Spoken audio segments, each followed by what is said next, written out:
Hello, welcome to day 4 in Istanbul. This is the third day. Procedure first day, second day, third day. So ఈ రోజు combined wash అనమాట. Like first day చేసిన area plus second day వాళ్ళు చేసిన area 2 రోజులు combined wash day. And also వాళ్ళు wash donor ఏరియాకి కూడా డోనర్ ఏరియాలో day 1 right side, day 2 left side తీయడం జరిగింది. సో నార్మల్గా అయితే ఎక్స్ట్రాక్ట్ చేసిన రోజు ఆ రోజు రాత్రి కొంచెం డ్రిప్ అవుతుంది బ్లడ్. సో బ్లడ్ డ్రిప్ అవుతుంది. అండ్ ఎందుకంటే అది వాళ్ళు ఎక్స్ట్రాక్ట్ చేసిన తర్వాత లైక్ జస్ట్ ఎక్స్ట్రాక్ట్ చేసిన తర్వాత బ్లడ్ ఆబ్వియస్లీ బ్లడ్ బయటికి వస్తుంది. సో ఆ ఏరియా మొత్తం వాళ్ళు టైట్గా బ్యాండెడ్ పెట్టేస్తారు ఇక్కడ. కాకపోతే ఏంటంటే నైట్ కొంచెం ఎనస్థీషియా తగ్గిన తర్వాత కొంచెం సమయం గడిచే కొద్దీ అది బ్లడ్ కొంచెం ఫిల్ అవుతుంది, కొంచెం అంతా బయటకు వచ్చి ఫిల్ అయ్యి మెల్లగా ఒక డ్రిప్ అవుతూ ఉంటుంది అనమాట బిహైండ్ ద హెడ్. సో అందుకే లైక్ ఇక్కడ వాళ్ళు షీట్స్ ప్రొవైడ్ చేస్తారు. ఆ షీట్స్ పెట్టుకుంటే ఏంటంటే ఇక్కడ హోటల్లో ఉండే బెడ్ షీట్స్ ఖరాబ్ అవ్వకుండా సో అది పెట్టాల్సి వచ్చింది. ఫస్ట్ డే ఇక్కడ డ్రిప్ అవుతూ ఉండే, యాక్చువల్గా సెకండ్ డే తర్వాత ఇక్కడ డ్రిప్ అవుతూ ఉండే నేను రాత్రి ఇటు సైడ్ నుంచి. సో ఈ రెండు వాళ్ళు అవి కూడా క్లియర్ చేసినారు అనమాట. ఆ 2 బ్యాండేడ్స్ క్లియర్ చేసి లైక్ ఈ front side of the head ఎక్కడైతే వాళ్ళు ప్లాంటెడ్ ఏరియా ఉందో అక్కడ కూడా క్లీన్ చేశారు. ఇనిషియల్గా వాళ్ళు ఏదో ఫోమ్ ఉంది వాళ్ళ దగ్గర, ఆ ఫోమ్ ఫస్ట్ ట్యాప్ చేసి కొంచెం కాసేపు నాననిచ్చిన తర్వాత లైక్ షాంపూ ఉంది, ఆ షాంపూతో వాళ్ళు మళ్ళీ ట్యాప్ చేసిన తర్వాత జస్ట్ వాష్ చేశారు. పైన మళ్ళీ చాలా లైట్గా చేశారు. ఇక్కడైతే జస్ట్ నిన్నటి కనిపిస్తున్న ఫోమ్ బబుల్స్లా కనిపిస్తూ ఉండే కదా, అవన్నీ ఇప్పుడు జస్ట్ క్లియర్ అయినాయి అన్నమాట ఇప్పుడు. అండ్ ఈ పక్కన మాత్రం లైక్ లిటరలీ బ్లడ్ యూజ్ అయ్యి ఉండే కదా. సో ఈ 2 days వర్త్ ఆఫ్ మొత్తం బ్యాండేజ్ మొత్తం చేసిన తర్వాత గట్టిగా రబ్ చేసి, అంటే అక్కడ ఆల్రెడీ బ్లడ్ వచ్చిన దగ్గర మొత్తం డీప్గా కొంచెం క్లీన్ చేసి లైక్ నార్మల్గా ఓపెన్ ఎయిర్కి వదిలేయాలి. కాకపోతే ఏంటంటే they were like 2 or 3 spots ఉన్నాయని చెప్పినారు. ఇంకా వేరే స్టిల్ బ్లీడింగ్. సో ఇంకా పచ్చిగా ఉన్నాయి ఆ 2-3 spots. సో ఆ 2-3 spots మీద ఇలాంటి ఒక వైట్ కలర్ది బ్యాండేడ్ ఒకటి పెట్టి లైక్ దెన్ ఈ బ్యాండ్ ఒకటి వేశారు. ఈ బ్యాండ్ ఇది టైట్గా ఉంది యాక్చువల్గా. ఈ బ్యాండ్ వెరీ ఇంపార్టెంట్ అంటారు, ఎందుకంటే ఇప్పుడు డే 3 కదా, ఇక్కడి నుంచి యాక్చువల్గా స్వెల్లింగ్ స్టార్ట్ అవుతుంది. సో ఇక్కడి నుంచి స్వెల్లింగ్ స్టార్ట్ అవుతుంది. సో ఈ స్వెల్లింగ్కి డే 3, 4, 5 అన్నారు. Day 3, 4, 5 is predominantly for swelling అవుతుందని చెప్పారు. సో ఇక్కడ మాత్రం స్వెల్లింగ్కి ఆప్తానికి కావాల్సినవన్నీ చేస్తారన్నమాట. సో ఒక 2 tablets డే యాంటీబయోటిక్స్ ఇచ్చారు. అండ్ 1 యాంటీ ఇన్ఫ్లమేటరీ ఒక ట్యాబ్లెట్ ఇచ్చారు పర్ డే. సో ఈ 3 ఖచ్చితంగా వేసుకుంటూ ఉండాలి నెక్స్ట్ 6 days వరకు. సో ఇది లైక్ ఈ స్వెల్లింగ్ని కొంచెం ఆపుతుంది అనమాట. అండ్ ఆల్సో ఈ బ్యాండ్ ఏంటంటే లైక్ ఐస్ వర్క్కి రాకుండా ఉండేట్టుగా స్వెల్లింగ్ని అక్కడే ఆపేస్తానికి ఇలా ఒక బ్యాండ్ వేశారు టైట్గా. బట్ స్టిల్ లైక్ ఇప్పుడు చూస్తే ఇక్కడ కొంచెం స్వెల్లింగ్ వచ్చింది అండ్ ఇక్కడ కూడా. సో మరి ఇది ఇక్కడ నుంచి ఎస్కేప్ అయిందా లేకుంటే ఇది నార్మల్ తెలియదు. హోప్ఫుల్లీ ఇది ఐ మేక్ రాకుంటే బాగుండు, ఇక్కడికే అయిపోతే బాగుండు. సో ఇప్పుడు నార్మల్గా అయితే ఇంట్లో ఉంటే నేను ఐస్ ప్యాక్ ఏదైనా పెట్టచ్చు. ఇక్కడ this no access to ice or anything. So ఇంకా అది అలానే ఉండటమే చూడటమే. లైక్ మళ్ళీ వాళ్ళు రాత్రి ఇన్ఫ్లమేటరీది అండ్ యాంటీబయాటిక్స్ ఇస్తారు కాబట్టి లైక్ చూద్దాం, hopefully it will get resolved. వాళ్ళు ఇవాళ చెప్పింది ఏంటంటే ఇవాళ అయితే పెయిన్ ఉండకపోవచ్చు. లైక్ పెయిన్ కిల్లర్స్ అయితే ఇవాళ అడ్వైస్ చేయలేదు. ఒకవేళ ఇంకా పెయిన్ ఉందంటే ఒక ట్యాబ్లెట్ వేసుకోవచ్చు, కాకపోతే పెయిన్ అయితే ఉండదు, మీకు అవసరం పడదని చెప్పారు. సో అలాగే నేను క్లినిక్ నుంచి రాగానే లైక్ వాళ్ళు డీప్ క్లీన్ చేసినారు కాబట్టి వెనకాల మొత్తము. సో కొంచెం పెయిన్ఫుల్గా ఉండే వచ్చినప్పుడు, కాకపోతే ఇప్పుడు 2-3 hours అయింది ఆల్రెడీ. సో ఇప్పుడు కొంచెం పెయిన్ డిసైడ్ అయిపోయింది, ఇప్పుడు పెయిన్ ఏం లేదు. సో పెయిన్ కిల్లర్ కూడా అవసరం లేకపోవచ్చు, అన్లెస్ అంటే నైట్కి ఏమైనా పెరిగితే వాపు పెరిగేదని, ఇక్కడ నొప్పి ఎక్కువైతే ఏమన్నా అప్పుడు మేబీ పెయిన్ కిల్లర్ వేసుకోవచ్చు. సో వాళ్ళు ఒక కిట్ నాకు ఇచ్చారన్నమాట వాళ్ళ లాస్ట్ డే క్లినిక్ దగ్గర. సో ఆ కిట్లో ఏంటంటే దీన్ని సాఫ్ట్ని చేస్తానికి ఒక సొల్యూషన్, ఒక స్ప్రే అండ్ ఒక షాంపూ.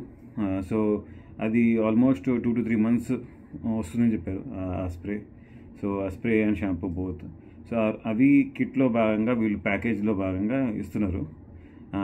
కానీ ఇప్పుడు నార్మల్గా నేను ఇంతకుముందు వేరే హెయిర్ ప్లాంటేషన్ పోస్ట్ ఆప్స్కి అవన్నీ చూసినప్పుడు ఒక 20-30 మినిట్స్కి ఒకసారి స్ప్రే కొడుతూ ఉండాలి, like keep it oxygenated moist ఉండాలి అని చెప్పి చాలామంది స్ప్రేస్ చూపిస్తున్నారు.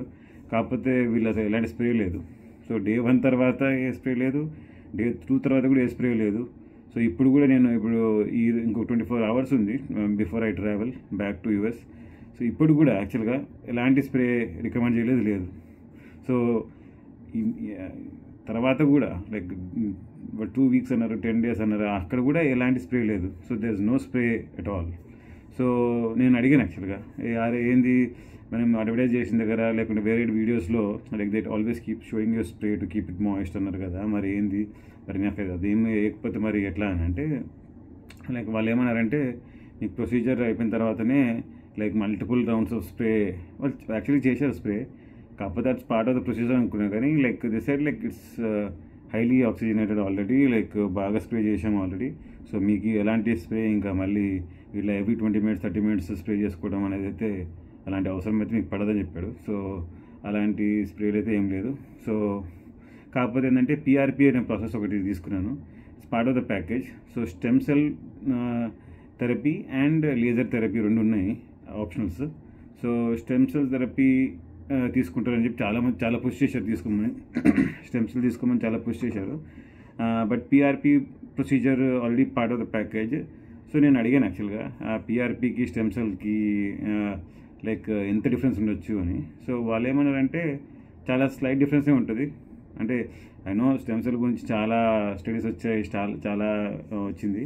కాకపోతే వాళ్ళు ఏం చెప్పారంటే నార్మల్గా కొంతమందికి చాలా లో పర్సంటేజ్ ఆఫ్ పీపుల్కి అది హెల్ప్ అవుతుండొచ్చు, కాకపోతే PRP షుడ్ బి సఫిషియంట్ అన్నాడు మరి నేను అడిగినప్పుడైతే. సో PRP ఆల్రెడీ వాళ్ళు ఒక ప్రొసీజర్ చేశారు PRP దీంతో పాటే, కాకపోతే కొంచెం సీరం ఒక ట్యూబ్లో కొంచెం సీరం అయితే వాళ్ళు బాక్స్లో పెట్టారు. లైక్ మీరు ఎప్పుడైనా ఫ్యూచర్లో మీ లోకల్గా యూఎస్లో ఎప్పుడైనా మీరు ఎక్కడైనా క్లినిక్కి వెళ్ళి PRP ప్రొసీజర్ చేసుకోవాలనుకుంటే దానికి కావాల్సిన ప్లాస్మా మేము ఇస్తున్నామని చెప్పి ఆల్రెడీ ఇచ్చారన్నమాట. సో ఎప్పుడైనా చేయించుకోవాలనిపిస్తే, ఒకవేళ ఇంకా ఎన్హాన్స్ చేయించుకోవాలనిపిస్తే like I can use that plasma అని వాళ్ళు అది కూడా యాడ్ చేశారు. సో ఇవాళ ప్రిటీ స్టాండర్డ్. సో అయిపోయింది, క్లినిక్లో పని అయిపోయింది. సో ఎక్స్ట్రా క్వశ్చన్స్ ఉండే అన్నమాట. అంటే ఫర్ ఎగ్జాంపుల్ వాళ్ళు పంపించిన కిట్ ఏదైతే ఉందో దాంట్లో ఒక 150 ml సాఫ్ట్నర్, ఒక 300 ml షాంపూ ఒక ఉందన్నమాట. సో మరి ఆ కిట్ నేను చెక్ ఇన్ బ్యాగేజ్ లేకపోతే లైక్ నేనైతే వచ్చినప్పుడు యాక్చువల్గా నేను చెక్ ఇన్ బ్యాగేజ్ తీసుకోలేదు, ఓన్లీ క్యాబిన్ బ్యాగ్ ఒక బ్యాక్ ప్యాక్ వేసుకొని వచ్చేసాను. సో ఇప్పుడు మరి ఇవి తీసుకుపోవాలంటే నాకు చెక్ ఇన్ బ్యాగేజ్ అవసరం కదా, ఎందుకంటే అంత లిక్విడ్ అలౌ చేయరు కదా క్యాబిన్లో అని చెప్పి నేను ఒక డౌట్ ఉందన్నమాట. సో నేను అడిగితే వాళ్ళు ఏమన్నారంటే యాక్చువల్గా అలౌ చేస్తారు, మేము ఒక లెటర్ ఇస్తాము, ఆ లెటర్ మీరు తీసుకున్నట్టయితే ఆ లెటర్ మీరు అక్కడ చూపిస్తే దే విల్ అలౌ అన్నారు. అంటే కొన్ని కేసెస్ ఉండొచ్చు, రేర్గా కొన్ని కేసెస్ ఉన్నాయంట like where they did not allow. So వాళ్ళు మోస్ట్ లైక్లీ అలౌ చేస్తారు. సో ఈ లెటర్ తీసుకోండి అని చెప్పి ఒక లెటర్ అడిగి మరి నేను అడిగి తీసుకున్నాను. నేను ఈ క్వశ్చన్ రేజ్ చేసి నేను ఆ లెటర్ అడిగి ఆ లెటర్ వాళ్ళ దగ్గర ప్రింట్ చేయించుకొని నేను తీసుకున్నాను. సో అలా ఎవరైనా మీకు అలా చెక్ ఇన్ బ్యాగేజ్ లేకుండా ఉండి మీకు అడిషనల్గా ఇప్పుడు నేను చూసాను చెక్ ఇన్ బ్యాగేజ్ ఎంత ఉందని $160 అన్నారు. So $160 is like too much. ఒక్క షాంపూ బాటిల్ అండ్ ఆ ఫోమ్ తీసుకెళ్తానికి నాకు $160 ఎక్కువ అనిపించింది. సో అందుకే అడిగినందుకే తెలిసింది ఏంటంటే లైక్ షీట్ మనం వాళ్ళ దగ్గర తీసుకుంటే అంటే ట్రీట్మెంట్ చేయించుకున్నాడు అండ్ తను ఇవి క్యారీ చేస్తున్నాడు, ఎగ్జాక్ట్ ఐటమ్స్ ఇవి క్యారీ చేస్తున్నాడు, ఇవి తనకి చాలా అవసరం అన్నట్టు వాళ్ళు ఒక లెటర్ ఇస్తున్నారు అనమాట. ఆ లెటర్ చూపిస్తే సెక్యూరిటీ చెక్లో వాళ్ళు ఈ ఎక్స్ట్రాకి అలౌ చేస్తానికి ఆస్కారం ఉందని చెప్పారు. So I have to deal with it. So అది తీసుకెళ్ళడం జరిగింది. సో అది అడిగి తీసుకున్నాను, అదొక పని అయింది. అండ్ ఆల్సో లైక్ అడిషనల్గా ఇప్పుడు ఈ బ్యాండ్ ఏదైతే ఉందో ఈ బ్యాండ్ యాక్చువల్గా ఇది ఇందాక చెప్పినట్టు స్వెల్లింగ్ ఆపడానికి వాడే బ్యాండ్. సో ఇది 2 days రికమెండ్ చేస్తున్నారు టు కీప్ ఇట్. సో నేను అడిగాను అనమాట, మరి ఫ్లైట్లో జర్నీ చేసేటప్పుడు మరి ఇది అలౌ చేస్తారా చేయరా అనేది. సో ఇప్పుడు ఫ్లైట్లో అలౌ చేయలేదనుకో, సో ప్రాబ్లం ఏమైందంటే ఇది తీసేయచ్చు. The safest way to take it out is like ఇక్కడ కట్ చేసి ఒక దగ్గర కట్ చేసి ఇది తీసేస్తే ఈజీగా వస్తుంది అనమాట. అండ్ ఆల్సో ఏవైతే ఇవి ఫ్రెష్ ఊండ్ మీద ఏదైతే పెట్టారో ఇవి కొంచెం నానబెడితే తప్ప అవి తీయలేము. సో ఇప్పుడు నేను ఎయిర్పోర్ట్కి వెళ్ళిపోయి నేను వాళ్ళు తీసేయమన్నారు అనుకో, ఒకవేళ తీసేయమంటే అప్పుడు మళ్ళీ పెట్టుకోవడానికి ఉండదు. మరి పెట్టుకోవడానికి ఉండకపోతే మరి వాపు సంగతి ఏంటి అనేది ఒక క్వశ్చన్ ఉండే. సో వాళ్ళు అడిగాను, అదే మరి రేపు తీసేయాల్సి వస్తే మరి తర్వాత వాళ్ళు అలౌ చేయకపోతే ఎట్లా అని అంటే, లేదు 1 day ఇనఫ్ అన్నారు. మరి 3 days వాపు ఉండొచ్చు అని చెప్పి 1 day ఇనఫ్ అని ఎందుకు అంటున్నారో తెలియదు. రేపు చూస్తాను. యాక్చువల్గా నేను ఇంకా కొంచెం రీసెర్చ్ చేయాలి. యాక్చువల్గా ఇది ఇంత ముందు ట్రావెల్ చేసిన వాళ్ళు ఇది ఇలా పట్టి ఉంటే అలౌ చేసినారా లేదా అని. ఒకవేళ పట్టి అలౌ చేస్తే మాత్రం నేను అప్పుడు అలానే ఉంచుకుందాం అనుకుంటున్నాను. లేక నేను తిరిగి ఇంటికి వెళ్ళేంత వరకు. అప్పుడు ఏంటంటే ఇంకా తీసి పెట్టుకోవాల్సిన అవసరం కానీ, లేక తీసి మళ్ళీ వాపుకి రిస్క్ అవసరం లేకుండా పెట్టుకున్నాను. సో ఇంకోటి ఏంటంటే హ్యాట్, నార్మల్గా కొన్ని దగ్గరలో యూట్యూబ్లో 3 daysకి హ్యాట్ వేసుకోవచ్చు అని కూడా ఉంది. సో నేను అడిగాను మామూలుగా, సో ఒకవేళ హ్యాట్ ఏమన్నా, సో వాళ్ళైతే స్ట్రిక్ట్గా 1 week 10 days వరకు 2 weeks వరకు అయితే హ్యాట్ వేసుకోవద్దని చెప్పారు. సో అదే ఉంటుంది. కాకపోతే ఒక సర్జికల్ క్యాప్ ఉంటుంది కదా, జస్ట్ ఊరికి కవర్ చేసుకోవడానికి. నేను అడిగాను ఎక్కడైనా డస్ట్ కానీ సన్ కానీ ఉంటే మరి నాకు మినిమం ప్రొటెక్షన్ కోసమైనా ఒక చిన్న సర్జికల్ క్యాప్ లాగా ఏదైనా ఇస్తారా అని చెప్పి అడిగాను. సో అది కూడా మీరు జాగ్రత్తగా అడిగి తీసుకోవడం మంచిది. ఎందుకంటే సర్జికల్ క్యాప్ వాళ్ళకి నో బిగ్ డీల్, ఒక 2 ఇవ్వచ్చు. అవి యాక్చువల్లీ సేఫ్, పెట్టుకోవచ్చు. సో అలాంటివి ఎప్పుడైనా అవసరమైనప్పుడు, ఎక్కడైనా ఎండలో పోవాల్సి వచ్చింది అనుకో, ట్రాన్సిట్లో ఉన్నాము, ఎక్కడైనా ఎండలో దిగాల్సి వచ్చింది, లేకుంటే ట్యాక్సీలో పోతున్నాము, లైక్ ఎండ వచ్చింది, తప్పించుకోలేవు. సో అలాంటి టైంలో ఇట్ మైట్ హెల్ప్. సో అది సర్జికల్ క్యాప్ లాగా ఒకటి పెట్టుకోవడం ఎప్పుడైనా మంచిదే. సో అది తీసుకున్నాను ఆల్రెడీ. సో సర్జికల్ క్యాప్ తీసుకున్నాను, లెటర్ తీసుకున్నాను. సో ఇప్పుడు రేపు సెక్యూరిటీ చెక్లో కానీ తెలియదు, లైక్ వాళ్ళు అది అలౌ చేస్తారా లేదా. ఇది అలౌ చేయకపోతే ఇంకా నేను చేయడం ఏం లేదు. నా క్యాబిన్ బ్యాగ్ని చెక్ ఇన్ చేస్తాను. $160 అయితే తప్పదు, ఇంకా కట్టాల్సి వస్తుంది. సో కాకపోతే అది process. Day 2 washing. So day 3 like washing అయిపోయింది. సో రేపు నా ఫ్లైట్. సో నార్మల్గా వీళ్ళు ఏంటంటే 2 days ఆఫ్ కన్సల్టేషన్ ఉంటే 3rd day వాషింగ్ తర్వాత 4th day flight, 4th day checkout ఉంటుంది. So Day 1 Day 2 3 procedure, 4 washing, Day 5 like checkout అనమాట. సో అలా రేపు మధ్యాహ్నం చెక్అవుట్. సో రేపు మధ్యాహ్నం వరకు ఉంది. సో హోప్ఫుల్లీ ఇప్పుడు నిన్న రాత్రి యాక్చువల్గా కొంచెం బెటర్గా నిద్ర పట్టింది. ఎందుకంటే ఇప్పుడు మనం రాగానే ట్రావెల్ చేసి ఉంటాము, జెట్ ల్యాగ్ ఇప్పుడు 12 hours of journey and like 16-17 hours of total travel time అన్నప్పుడు కొంచెం జెట్ ల్యాగ్ ఉంటుంది. ఆ జెట్ ల్యాగ్ ఉండడము, ఇన్సఫిషియంట్ డైట్ ఉంటుంది, ప్లస్ నెక్స్ట్ 2 days అది వేరే కంట్రీలో ప్రొసీజర్ అంటే ఆ టెన్షన్ ఉంటుంది. సో ఆ రోజు నిద్రపట్టడం కొంచెం కష్టమే.